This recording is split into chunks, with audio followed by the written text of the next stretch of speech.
benefits of going through the process of the Mark gave us a measurement tool that looked at our CSR practices across all areas.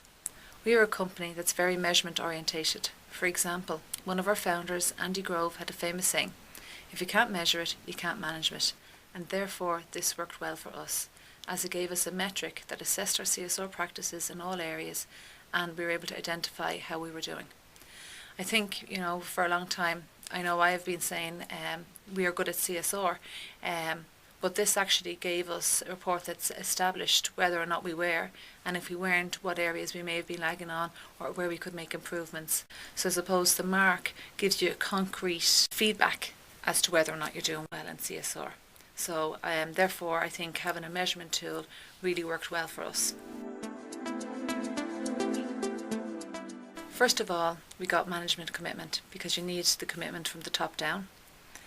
Then the next stage is to recruit key stakeholders from each of the areas and inform them of the process. I think at this stage it's important to make sure that people aren't frightened off by a lot of work. The survey is very easy to respond to, and it's very user friendly. It's set up in a way also that you can give each of these key stakeholders a password. They can take their section, they can answer it, and then they can come back to you. It doesn't take long. The one tip I would say is to recruit the contact expert in each of the areas. That way they have the knowledge, they have the expertise, and they're able to answer the questions. And if they aren't able to answer the questions, they know where to find support material to respond to those questions. Finally, you just need to do one final review to make sure everything is okay. You then submit your details or your results to Business and Community, and you wait to see how you've done. When the nail biting is over and you find out if you're eligible for the audit or how you've done, the next stage then is the audit.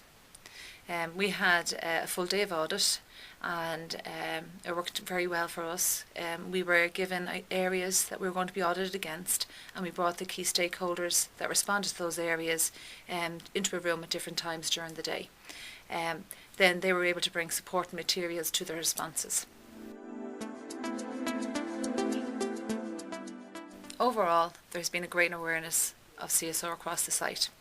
After receiving our final report, we were able to identify gaps and work on plans to close these for the future. From a corporation point of view, we were able to communicate the achievement of the success of the CSR Mark, and this will be part of our annual CSR report. The other piece is that it is a differentiator for us on the site. We are now able to show that we have gone out and gotten third-party endorsement or assessment of our CSR practices here in Ireland, and that's something I think that will stand to us against other sites.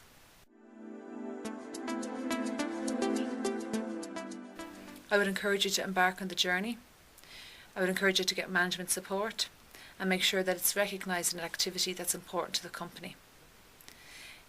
Also, I think ensure that it's a team-based approach with a central coordination point.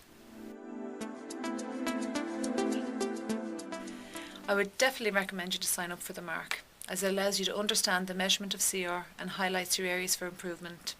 As I've said already, it's third-party endorsement, but it also can be something that distinguishes you from your other counterparts, and it gives you a good basis for planning CR activities for the future.